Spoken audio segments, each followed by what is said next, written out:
I don't think it's as simple as saying that you just need to learn how to live below your means. I think the challenge that a lot of people have is learning how to live below your means and enjoy it. That's what actually makes it sustainable. That's what actually enables you to accomplish so many of the financial goals that you're looking to accomplish downstream.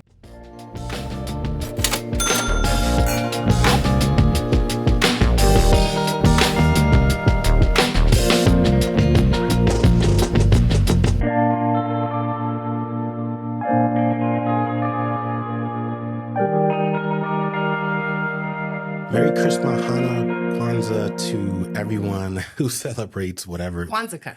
Happy Kwanzaa. Merry Christmas, Kwanzaa. Welcome to the Rich and Regular podcast, where we explore life at the intersection of money. I'm Julien. And I'm Kiersten. And today we are telling the story of how we gave ourselves the greatest gift of all, AKA how we paid off $200,000 of debt. Oh, I thought we were talking about kids. Okay. No. How we made a baby. But first, as usual, I want to give a shout out to Rocket Tech Girl, who left us a 5-star review that said, "Love your podcast, so helpful. Love the dialogue chemistry you have with each other. Faithful listener." Oh, I appreciate that. I got to get some organ sound effects because there are a lot of like church language that's oftentimes like used in these reviews. And I always want to play like a good church organ. I'm more interested in how people come up with their usernames. Rocket Tech Girl is amazing. It makes me think you work at SpaceX or like you're an astronaut or something. She probably does. All right. So let's dive in. So long story short, we paid off $200,000 debt over a 5-year period. And about 2.5 years of that was when we were dating and not living together and not sharing accounts. And then another 2.5 years of that was when we were engaged, moved in together, and eventually combined accounts. So we're going to try to cover both experiences. But I think the reason that we're talking about this is because, one, I don't think we've ever talked about this before. I don't think we've ever talked about it in a consolidated way. Yeah. I mean, so we've done podcasts and those kinds of things. We talk about it in depth in our book to a certain extent. I would love to say that everyone that listens to the podcast read the book. If you haven't, shame on you. But yeah, I think it's also good for us as well. I'm going to let you finish because I have some thoughts on this topic, but go ahead. Yeah, I was just saying, like, you could piece it together from all of the podcast interviews, the book, even the episodes we've done on here. You could piece it together, but we've never packaged it up. And I think it's partially because when people ask us how we did it, the answer seems fairly straightforward. And personally, we just like to talk about why we did it more than how we did it. Mm-hmm. But I also understand where people are at right now. And I understand what the brain does when you are lost in the sauce. And I think that's where a lot of people are right now when it comes to debt, especially because student loans have restarted. And once they restarted after that long hiatus, it kind of knocked the wind out of people. Even if it's not student loans, there are a lot of people who are just struggling with consumer debt and still paying for the high inflation and the summer of fun. But whenever the brain feels like it has identified a danger or that it senses some threat, something like, oh my God, I owe a bunch of people a bunch of money, it reacts accordingly. Yeah. It starts screaming at you and it can leave you in this state of avoidance or even confusion. And when you can't see a way out, you really start to project how you feel right now, the stress that you feel right now. You project that into this imminent future. And that's what causes apathy and hopelessness. And sometimes I want to hug people and say, baby, this is a stress response. This is not indicative of your debt. This is not indicative of the choices that you made. You need to breathe through it first, and then we can tackle some solutions. But as long as you're in this state of unrest, your brain is going to be in protection mode. Like there's a tiger coming after you, like when we were cavemen, versus like, oh, this is just a math problem. Let's figure out the pieces. Yeah, I completely agree with you. And there are a couple of things that like really made me think about this a little differently. I think a couple of things. One, if you're hearing or listening to Kiersten talk about the brain and you're thinking that she is over intellectualizing, this issue, she's not. There's a saying, I think it's Jim Dahl. And the only reason why I can think of it is because we just finished reading J.L. Collins' book, and I want to say he opens his book by quoting Jim, who leads a white coat investor. And he has this really great saying where he was talking about money being like oxygen. And it's like when you have enough of it, you don't really think about it. When you don't have enough of it, it's all you think about. And I think that's kind of what you are referring to. And I've heard that in so many different versions over the years. And I completely agree, which is actually one of the first things that I thought about when you were speaking, is because I think, if I'm being honest, maybe you don't think this way, the reason we haven't really spoken about it in depth, and certainly in a long time, is because we are admittedly a bit removed from it. If I'm being honest, I haven't really thought about it. I mean, especially when it comes to student loan debt, really, I really feel for the people who are just, their lives are really being shaped by overwhelming student loan debt. I'm not saying it wasn't an issue when I was in college. It was, but I had some hacks, and I think we'll talk about that a little later on in this episode. One of the things that I did to help minimize, or at least manage, that debt before ultimately paying it off. But yeah, I think it's really, really good to kind of go back and think about what that journey felt like, what we tactically did, how it might differ from some of the other debt payoff stories that you may have heard out there in the past. But ultimately, it's really about meeting people where they are, meeting listeners and now viewers on YouTube where they are right now, which is in a situation where, like, paying off debt is a top priority. And I can ground that in a little bit of research. There was a survey conducted by Bankrate.com, and it shows that 63% of Americans do not see their financial situations improving in 2024, which is a slight improvement over last year's, which was around 66%. When you dig a little bit deeper into that study, it shows that most Americans have financial goals for 2024. No big surprise, 86% of them have at least one. And the top most common financial goal is debt payoff, right?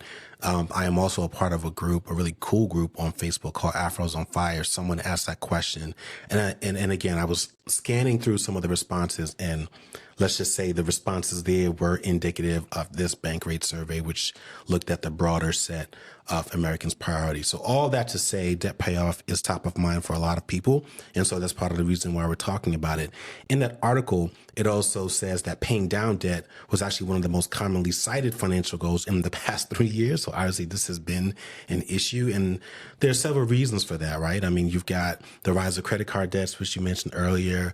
There's HELOCs, which I always think about HELOCs as one of those economic indicators that you really want to pay attention to, because it's like people searching other pockets, other ways to get access to money to help keep themselves afloat.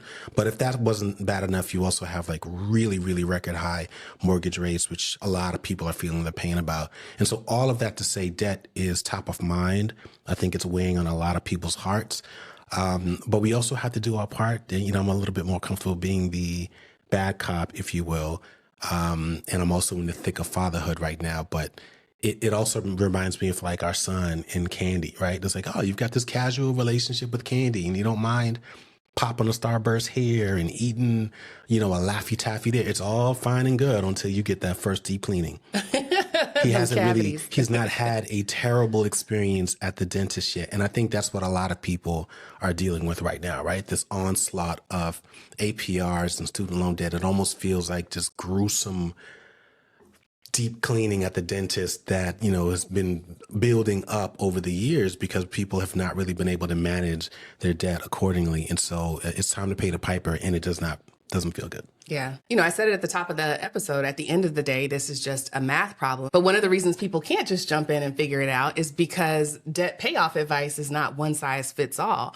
At the end of the day, debt is stigmatized, and depending on what kind you have and whether it worked out in hindsight depends on the type of advice that you get. Yeah. Mortgages are debt, and after 30 years, the average family is going to pay way more in interest because of the amortization schedule than the sticker price suggests, but we call that good debt. We don't look at how much of the house you paid for versus interest. HELOCs aren't necessarily viewed as irresponsible, but credit cards are, even though they're both lines of credit. Right. And even with credit cards, if you listen to any entrepreneur tell their story about how they bootstrapped their business, if they mention that they were funding it from Amex, nobody says, oh, that was a bad personal finance decision, because it worked out in the end. Right. So it really just depends on what kind of debt that you have versus how you feel about it and how willing and optimistic you are in your ability to tackle it. Yep. Now, my debt that I had at the time that we were paying this off was primarily consumer debt, and not the good kind. It was was debt from driving an expensive car, buying really nice clothes and shoes, eating and drinking way above my pay grade.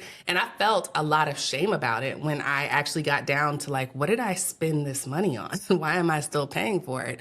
And so my first step was to identify that it was shame that was both driving my actions and inactions, and to make peace with my decisions instead of judging myself for them. Yeah. So I think depending on the type of debt you have, your first step is going to be different. If you are dealing with the kind of debt that causes you shame or regret or this feeling bad about yourself or judging yourself, your first step is going to be to deal with that. If you start jumping right into action, you're going to have to address it at some point. So you might as well start there. Yeah, I would say to that, one, I remember those days in some of those awkward conversations very clearly.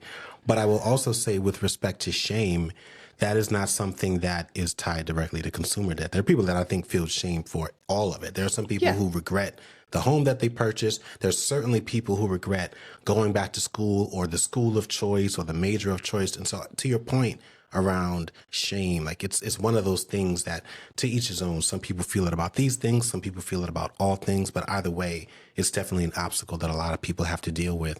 I fortunately did not have the problem that you had with respect to consumer debt. I had other versions of debt. And so I'd certainly had a car note, and it wasn't a luxury car, but I didn't have enough money. I had to take out a loan. And so as a result, I needed to pay off that car loan. I had tax debt because there were years where I just didn't make enough money. I couldn't afford to pay my taxes. I was going to school while waiting tables at night, while also working at the school. Like, I mean, a true Jamaican. I had all the jobs, doing everything that I needed to do to get by. And there were, I had to set up a payment plan with the IRS.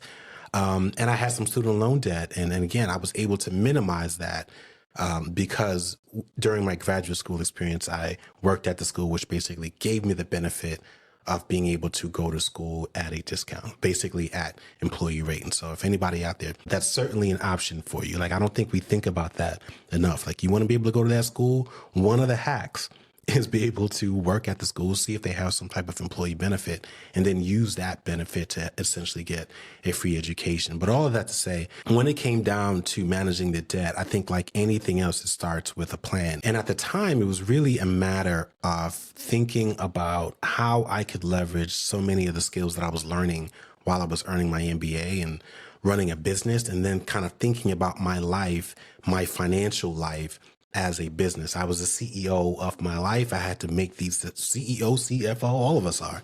And so I had to really stop and think about, well, how do I outline and first understand everything that I owe? And that's exactly what I did. And so it starts with, this is who I owe.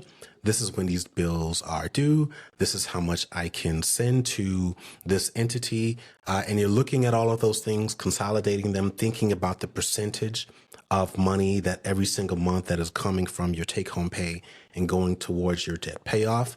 I followed, I believe it was the snowball method, just as a matter of preference, but also because I think I was fresh out of graduate school and I was thinking about it from a corporate finance standpoint. I know a lot of people have a preference for the avalanche method for psychological reasons. I don't really care which one you choose. To me, ultimately, it's a matter of whichever one you think is best suited for you to ultimately get it done. But between spreadsheets that I developed, and these were not fancy spreadsheets, by the way, they were just like, these are all the bills I got to pay. And every single month I would just go in there and type in exactly how much money was going out relative to what was coming in. Simple kind of budgeting exercise. And I did the same thing for the debt payoff. I will also say that might have been the last time I even saw a yellow legal pad. I had a thing. I don't know if you remember. I had a thing. I think part of it was just because I just happened to have a stack of them. And so I had it. And so I used it. But to me, there was something about that old school yellow legal pad that felt so legitimately kind of like business and financy. Yeah, it was like, it felt legal. It felt like this was a legal contract. And so whatever I'm writing down here. You didn't put your grocery list on a legal pad. That was for planning. No, that was for you using your brain when you're using a legal pad. This is not regular paper. This is like a commitment paper. But I had that in addition to, like I said, the spreadsheets. And, one of the things that I really think helped me was to look at the payoff period and to really be mindful of that. And so you can look at how much money you have that's going towards your debt payoffs, almost like creating your own consolidated loan, if you will. But like, this is all the money that's going towards debt. This is how much disposable income I have. And as a result, you can see how much of that money is going towards paying off the debt. But I think the other part was saying, but what if, right? What if I had $200 more? Granted, you may not literally have $200 more, but I think it's important to think about, well, if you did have $200 more, if you did have $500 more, and then you can see and quantify, well, that means this payoff period would go from 10 months to 6 months, or this would go from 3 years to 2.5 years, and so on. And I think when you understand that, it helps to drive your motivations. And I think it helps, at least it helped me to stay motivated. And then underneath all of that, this was, I think, me just being a little extra because I was reading a lot of self-help books. But I took it a step further and started writing out, like I used to have a personal tagline, which was prepare, focus, do it. And it was simple. It was just like, look, it doesn't matter what it is. It doesn't matter how big the mountain is. You prepare for it, you focus on getting it done, and then you just buckle down and you do it. And that was like the tagline to every email that I ever sent. I had a mission statement. I had a vision statement, all these things. And I think what I was going through at the time was just a matter of defining who I wanted to be, writing it down, because there's so much research on the effect of writing down goals and the role that plays in you ultimately getting it done. And I think building this deep sense of integrity that you have in yourself, like your word becomes your bond when you write it down, you're committing to it. It's hard to look at that and ignore it relative to like having never written it down, especially if it's not on legal paper. And then you just kind of feel like, nah, man, I wrote this down. Like I have to do this. This is who I said I was. And so that I think is the first step. I think it starts with planning, but I do think you need to underpin that with some deep psychological work to figure out who you are, who you want to be. And for me, it was kind of tackling myself and treating myself like a business and running my home like an operation. Yeah. So as you guys can see, we had two different first steps.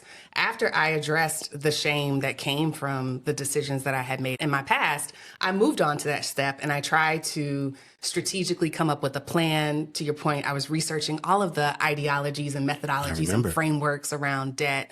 And I was able to create the spreadsheets and the legal pads and all of that stuff. But instead of feeling accomplished after doing all of that or relieved after doing all of that, I struggled with commitment dread because I knew that this was not going to happen overnight. I knew it wasn't going to be quick. And I knew that it would require sacrifice. Yeah. And so I was starting to dread the idea of committing to this. And like for me, housing was my big expense. It was my largest expense. And after I did the math, it was very clear that I needed to move. And so it made sense to break my lease and move somewhere that was much more affordable. And I went from like 1,200 square feet in Midtown to like a 600 square feet box in Sandy Springs, which is a suburb way outside of Atlanta. And it was a huge blow to the ego. And it was a self-inflicted wound. So it was like a double whammy. And on top of that, I am Black American through and through. My fourth generation Texan, like I'm a Black American. And the way that credit had been explained to me was that it was a reward for good decisions. Financial literacy was basically my ability to just pay bills on time so that I could keep getting more lines of credit and extended credit limit increases. And so those were the signs that I was doing the right things. And when I went back and now tried to rearrange my brain to see it as something that needed to be minimized, it was a weird process for me. And so I had to build my conviction about the role that debt played in my life from the ground up. And then from there, I could start to measure the integrity that I had with my word. And the way that I did that was I really started from the basics and started learning how capitalism works and studying the origins of consumerism and all of the ways that American culture reinforces my role as a consumer, which led me to a lot of work about minimalism. That's how internet rabbit holes work. Like you start one place and then you end up way over here in this lifestyle. That's probably how you discovered Rich and Regular, if I'm being honest. So I started looking at consumerism, capitalism, minimalism. And while I decided ultimately that I'm not a minimalist, learning from that community And pairing it with all of this historical data helped me really form a point of view about why I spent so much money and that I wasn't a bad person. I was just influenced by bad systems. And I just remember telling myself over and over again that it may not be my fault, but it is my responsibility. Yeah. And I need to go through that same process that Julien just described and figure out what's valuable to me, figure out where I want to spend my money, figure out that I want to be an investor versus a consumer, and decide on these things and then build that conviction and commitment over time. You know, when you said, you mentioned something about you being from Texas, I thought you were making a reference to the size of your home, because that is also something that is very Texan. So. And so I would imagine there was a bit of a shock to the ego or the identity to make the transition from a larger home to a smaller home. But the second, in a different neighborhood, because for sure, for those who are from Georgia, this wasn't the Sandy Springs you know today. This was like this. It wasn't that. It wasn't bad. You didn't live in the hood. It was Sandy Springs. It's still a nice neighborhood. It was nice. Not the amenities of restaurants and nightlife, and it wasn't that. Yeah, I don't even remember those days. This is how long ago it feels. I don't know how long you were there, but yeah, I remember it being there. It came in pretty handy because it was not that far. Yeah, it was close to work from the job, and so next to a McDonald's. To your point about the ripple effect, right? It wasn't just a matter of you saving on rent. There was some conveniences lost, and there were some conveniences gained. But the other thing that you mentioned that it really made me think about was credit. And I obviously was raised in a completely different environment, completely different culture. But I also remember credit and understanding credit feeling like the pinnacle of financial literacy. And I think what's really interesting is that even as I think about so many of the people in my family now, when we have these conversations about money, because they know the work that we do and they talk about the lessons that they are passing on to their children, like that's the top thing, is that you have to make sure that you have good credit. And it's so, if I'm being honest, frustrating, because that is such an outdated perspective on personal finance as a whole. Yes, that is an important chapter, but if you're one of those people who believe that credit is at the heart of everything with respect to personal finance, like I'm sorry to tell you, like there's so much more, and certainly so many more important factors. Like you can live without credit, right? Like you can live without credit, but like you've got to understand the fundamentals of personal finance. You absolutely have to understand the fundamentals of investing. But I think whenever I see that, it's just really interesting, or hear that in this case, it really kind of triggered me a little bit, because it made me think about how many people are still holding on to that belief today. But I think there's also something to, the effect of like what happens. We've briefly kind of mentioned some of the psychological benefits here. And we talk about this certainly personally quite a bit. I think this may be one of the few times where we get into a little bit more detail with respect to the role or how debt payoff psychologically affects you. And I think there were a couple of things going on there, but none more important than when you have X amount of dollars, and this is in many cases, the value that you've kind of placed on what you are able to produce, which is what a lot of people do. They say, I make $50,000, therefore I'm a $50,000 earner. And there's one or two things that you can do. It's like, all right, I can go try to get a job and maybe I go from $50,000 to $60,000. But what this process teaches you to do is that, hey, even if you got that raise and got $60,000, once you take away taxes, once you account for the subtle lifestyle inflation that always kind of finds its way into your lifestyle, you probably end up right back where you started. And I think when you conversely look at other ways to kind of grow the gap between how much you earn and how much you spend, debt payoff, I think, has a far more fulfilling sense of accomplishment in many ways than getting that job. And I think what you learn about yourself and the value of those learnings last significantly longer than, let's say, that $10,000 raise. Yeah. Every year, I think you kind of have an opportunity to think about what it is that you want to do. You may say, all right, this is the year, it's the new year. I want to go ahead and get this new certification. I'm going to make an effort to join this organization, or I'm going to be a little bit more assertive with respect to networking at the job, because I think these are the things that are going to help me go from 50 to 60, or whatever that pay bump you are envisioning looks like. And as a result, I'm going to be the one that is considered. I'm going to get the interview. But at the end of the day, like, it's still up to chance, right? You've done all those things. You may have spent $5,000 hours kind of working to gain the certification, do all of those things, only to ultimately leave it up to chance, which is this hiring manager interested in you? Do they have someone else in mind? Does the budget simply not allow, and they're going to go with the candidate that is willing to take 55 instead of the 60 that you're demanding? Versus what we were saying before, if you took all of that energy, all of that time, and said, I'm going to focus on developing some skills. And by the way, this may not necessarily be some skill that you can monetize, but paying down debt, learning how to live below your means, learning the fundamentals of finance so that you can structure your debt payoff in a way that optimizes the income that you have for the moment that you're in, that is a real life skill.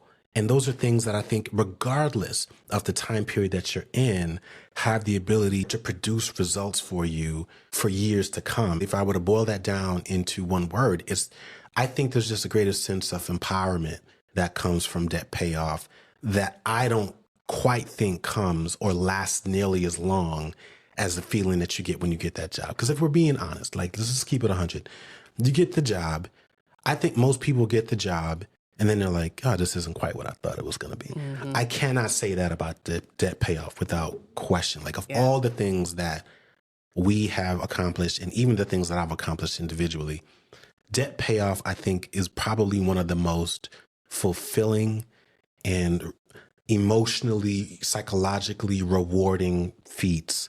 It's like the championship. Yeah, like a marathon. It really is. Triathlon. Because it lives with you forever. You always know enough about yourself. You know enough about your money. You know enough about your family, the systems that you've created to know that no matter what, this is what my quality of life is going to be. I know how to live here. And as a result, a world of opportunities open up to you versus those who haven't developed those skills and are constantly chasing more. Yeah.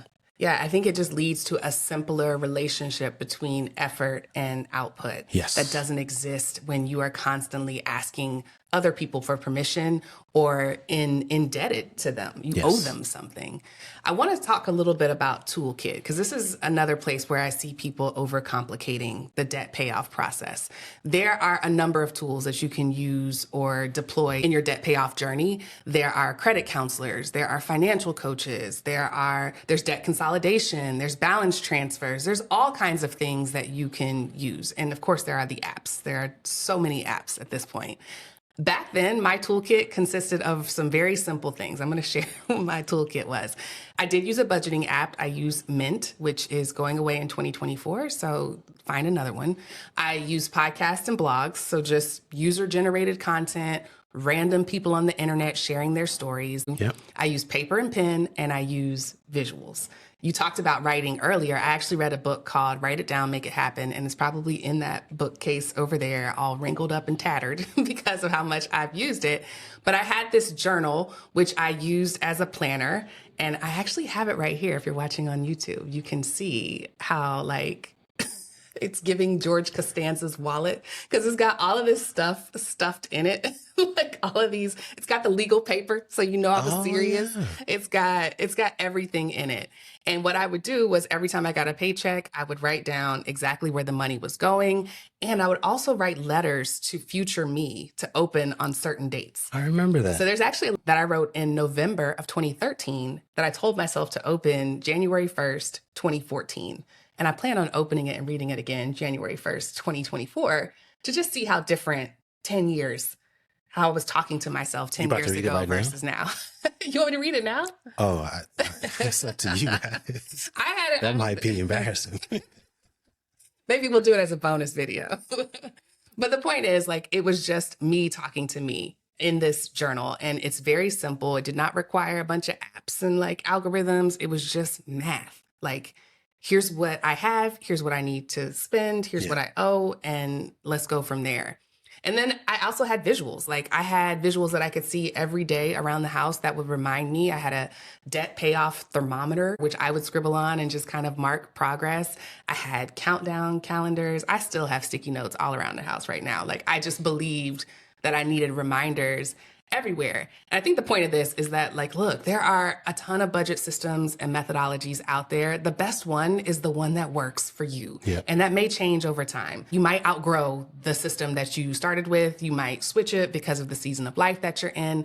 All of that is okay, and all of that is normal. Like, as much as we joke about the legal pad being binding, it doesn't mean that you create a plan and you're stuck with it forever. It's not a marriage. It is a commitment, but it's not a marriage. And so you can test and trial things out until you find the one that works for you, but don't let the amount of options that are out there for you be the thing that stops you from getting started. Yeah, that's fascinating because, I'd never journaled, but I will say as someone who was always written creatively, one of the things that you made me realize that I did do is I used to send out these notes to people. Like I used to have, I think people call them like your board of directors now. And again, I was doing this before it was branded and called the thing. It just kind of felt like, man, these are the people that I refer to them as like my superheroes. Like we were all superheroes, and I was a superhero in business and they were superheroes in education and whatever their respective fields were. And I just kind of felt like we all kind of came together and we all would help uplift our personal lives, our families, our communities, etc. And I would send out these notes and kind of lay out my plans and intentions and things that I think they needed to be thinking about, because I knew that they didn't really have the interest or the capabilities, but I was like, that's fine. You don't have to worry about what's happening in this area. You can trust in me to be a resource for you guys. You keep being a hero in law, and you keep being a hero in education or politics, etc. And so, yeah, I guess you could say that was almost like an annual letter. Like what people do over Christmas, they send out a letter with a picture and say, these are the things that I'm thinking about. So I did do a little bit of that, but I didn't do any introspective writing or anything like that. But that brings me to 2015. And this isn't really like a toolkit, but I do think that this is where we kind of stepped on the gas. And this is just the power of partnership, right? So there's the work that you were doing and the work that I was doing, and we were definitely on the same page, which was not always the case, right? It took us a while to kind of get on the same page and to realize the role that investing was going to play in our life and in our marriage. And 2015 is kind of the year that things really kind of stepped into overdrive. And if we're being honest, I mean, it started the day or the 2 days after we got engaged. Like we can talk about that really briefly. And this may not sound very romantic to people, but just imagine this. We got engaged in Peru at Machu Picchu.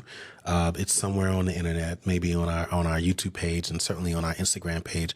But long story short, when we got back to Lima, we spent that first or the next day, we went and got some groceries, brought it back to the hotel, had everything that we needed to just kind of snack throughout the day. And we started writing down like the plan. Here's the plan. Like, I got to move. Listen, you're going to move. When am I moving? My lease is up in December. Break that lease. No, I didn't break it. We waited until. But it was more like, this is the plan. Am I going to do it? Am I not going to do it? I'm going to pay off this once we consolidate this. And that's exactly what we did. We got married and we made the plan a part of the wedding. Mm-hmm. And then the year after, we renovated the home, and like things really, really stepped into overdrive. Not going to share all of the details, but to me, the toolkit in this case was the partnership and the commitment to this shared goal and what that actually looked like. And so when we weren't using Mint, I think I was much more preferential to Personal Capital, which is now we graduated known as Empower, because there was this investing element that particular tool, and it still does, adds to you looking at your overall health. We still did the spreadsheet thing, but that started to go down a little bit because at that point we were in such a rhythm about budgeting that we went from meeting weekly and then sort of making debt payoff decisions bi-weekly to quick chat here. All right, ready for dinner? Like, let's just roll. And so again, like once it becomes muscle memory, all of the things that kind of seem stressful or even virtuous kind of fade away, because at the end of the day, it's just like breathing. You take a deep breath, You ready to go? You good? You good? I'm good. You clear? And you keep moving forward. But I share all that to say, like, there's a lot of power in just getting on the same page with your partner, which requires you to be vulnerable, which requires you to be transparent. And I think so much of what we accomplished was because of that. So much of what we're accomplishing now is because we have so much experience collaborating and working together in the past. Now, I also know that when you say things like this, there are the people who are single, and then they say, oh, well, you know, that must be nice, or taps me out. How do you do that with a partner? And you're right. Like, look, when there are two people, you have two incomes, you can combine resources. It's not two cable bills. It's not two, you know, whatever it is. Like, it's just one. Right. And so, yes, there is a compounding effect of the efficiencies. But I always remind people that that's not always the case. That's not a given. There are just as many people. And so you can very easily look at it and say, hey, well, it's easy for you to say because there are two of you. But I can tell you right now, if that were the case, then money would not be the number one reason for divorce. It is not a given by any means. And so I think if you are single, that's okay. And I hope, especially if you're looking, that you find someone that you can partner with. And in the interim, just continue to focus on you, continue to do the exact same thing, build those skills, build that routine, build that system so that you can speak clearly about what it is that you are committed to doing. And I think that oftentimes becomes part of the magnet that helps you attract the right kind of partner. But by no means should you write off debt payoff or even the aggressiveness of your timeline because you don't have a partner. There are plenty of people. In fact, I would say most financial success stories, in my opinion, and certainly those in the media, are single people. Yeah. Single people who are doing amazing things. And so I think we need to get out of this kind of binary, low-key gender war situation that we're in, this men versus women or whatever it is. Like, just focus on the goal, which is being clear on what that financial goal is. And I think all of those things kind of fall to the wayside. Part of the thing that gets couples caught up is that when they consolidate and start to find those efficiencies, they also don't decide what they're going to do with the savings. You have to also decide that you're going to use those savings to pay down debt or to ramp up your investing. And then for single people, I think it's a great time to take advantage of the biggest advantage that you have, which is that there's nobody to disagree with you. It's you versus you. There's no one there saying like, nah, we still got to spend on these things. And so it is a really good time to build integrity with yourself and develop your spending and investing habits before you meet that partner, so that when you get in that partnership, you can start from the same place that we did, which is deciding how we take both of our methods and use them together. Yeah. Can I just add one quick thing here? And it's around the idea, and while it sounds like old tried and true advice, this idea of living below your means, I think that's a bit of an oversimplification. I don't think it's as simple as saying that you just need to learn how to live below your means. I think the challenge that a lot of people have is learning how to live below your means and enjoy it. Yes. Like, that's what actually makes it sustainable. That's what actually enables you to accomplish so many of the financial goals that you're looking to accomplish downstream. Anyone can deal with a short-term degree of sacrifice if you know that at the end you can just go back to where you were. But that's the problem, right? Like, you save $1,000 today and you spend $2,000 next month. You've basically put yourself in a deeper hole than you probably were in when you started. And I think this is where skill development and lifestyle really, really starts to set the tone for what you can ultimately achieve in your life. I think you've got to, without question, learn how to live below your means, but it's just as important to learn how to enjoy that process and how to enjoy the lifestyle that you created for yourself, because otherwise it's just going to create tension in your life, whether you are single or you're married. And that's ultimately going to lead to some type of trigger, which puts you right back where you were, or in some cases worse off than when you started. Yes. And to me, that's the downside of hacks and hack culture. Hacks can definitely be helpful, but if you're unwilling or unable in some cases to change your lifestyle or how your days are structured, those benefits are going to be short-lived. We did all of the things. We did all of the hacks. We cut back a lot. We didn't have cable. We didn't have the newest appliances or phones. Our date nights were at home. We drove old cars. Our vacations were road trips in those old cars, staying at mid-tier hotels that came with a discount or points. Any windfall money that we got during that period, whether it was tax returns or bonuses, or even the additional paycheck that we'd get in months where there were 3, all of that went towards the debt.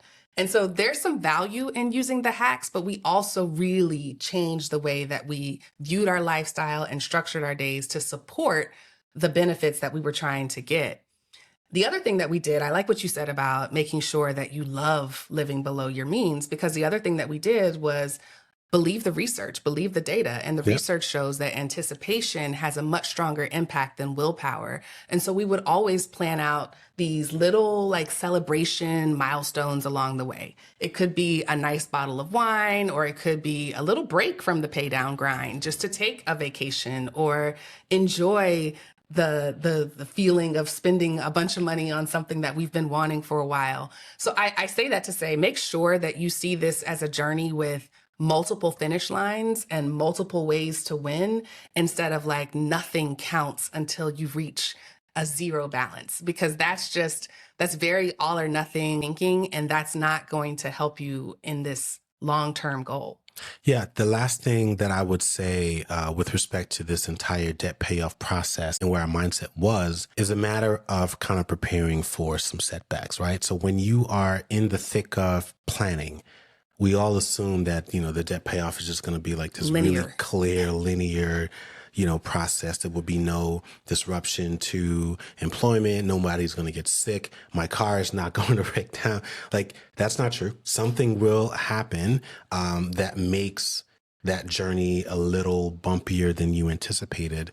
But I do think that even when you're going through that process, what you realize is that, wow, man, had I not started this process earlier, I would be feeling a much greater impact of this bump in the road. Like, this bump in the road might feel like a crash, as opposed to, oh, well, I'm glad this is why I have an emergency fund, or I'm glad I went ahead and freed up some capacity on my credit card because now I can easily solve this problem, which leads me to this other saying that I've recently found myself drawn to, which is that when you have a problem and you have money, you don't really have a problem, right? And obviously it's an oversimplification, but it is in many cases very true. Because if it is just that easy for you to solve the problem because you have the resource, whether that resource is an access to affordable credit, or, because you have good credit, you now have the opportunity for bonuses or whatever it is. Like, you've got things that you can do that you might not have had otherwise had you not built and developed those skills or those habits. And I can think back to several periods in our life where we had those kinds of bumps in the road.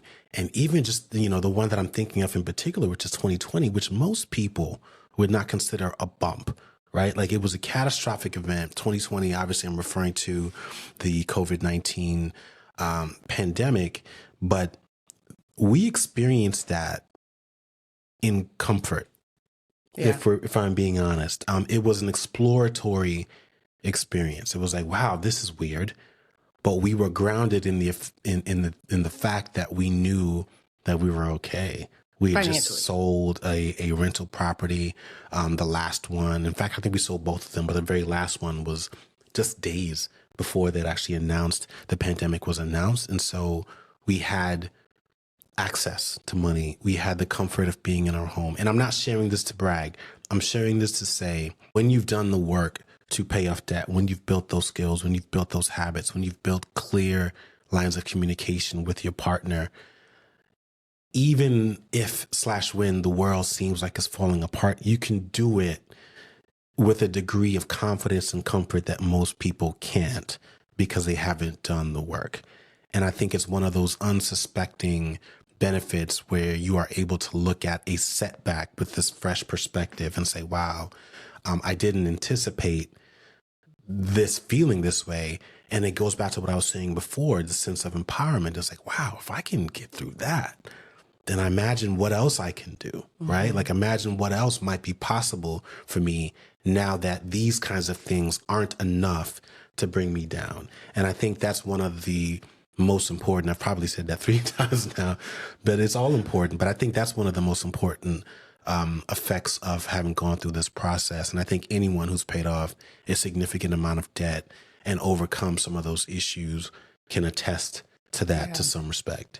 Yeah, I was going to end right there, but you made me think of something because we were financially comfortable and we were also emotionally stable. And I think part of the reason is that during this debt payoff period, we stopped treating happiness as the pinnacle emotion. That's not to say that we don't enjoy being happy, but there were plenty of moments across this journey that we did not feel happy. It was not a necessarily happy time.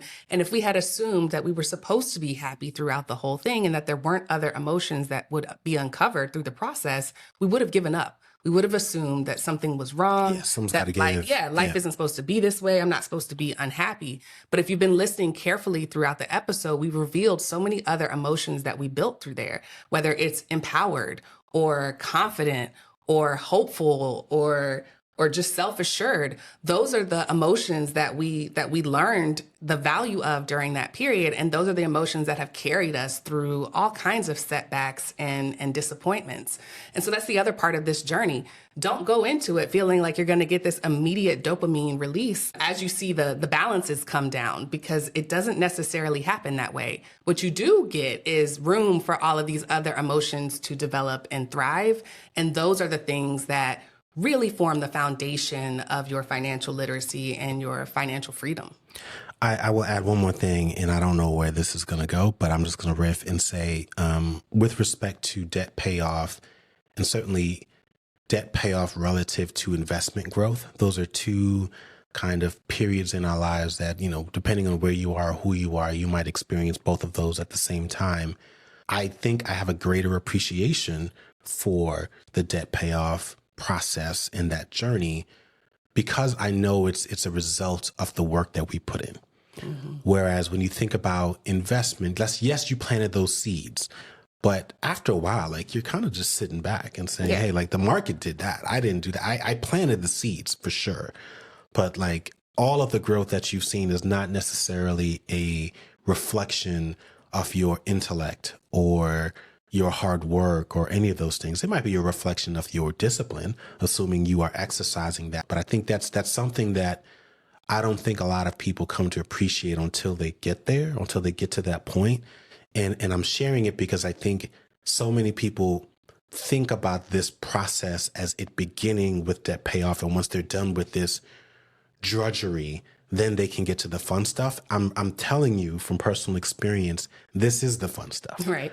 Right? Like, yes, it is wonderful to see more money in your account, more money in your investment process, but I'm willing to bet the level of pride and empowerment that you feel in yourself right now will likely not be as high unless you do something like start a business and that business goes gangbusters. You're not going to get that feeling from investment growth because those are just numbers on a screen. It has very little to do, I think, with your self-worth or fulfillment at all. Because like you didn't do anything. You just woke up and you saw it. And it's a nice surprise. But it's like if you woke up and there was a championship ring on the nightstand versus if you knew that, hey, you actually played you've in that been game. putting in the work and played in the game and like, wow, man, I scored 25 points last night, man. I did my part to help put that rafter, to put that banner in the rafter. Like, that's what it feels like, right? So when you put in the work, like you have a much greater level of appreciation for the result versus what you might experience with investment growth. All right, man, we could keep going because I'm like, that should be, I'm not going to get on my soapbox, but I think we've covered the how and the why. And I hope that we've left you with just a little more hope. I hope this was a pep talk and not another reason to beat yourself up. So if you like what you heard, you can let us know by leaving a 5-star rating and review or drop a comment below. We'd love to keep the conversation going, and we will see y'all next week. If you like videos like this and want to see more, make sure you click subscribe and turn on notifications.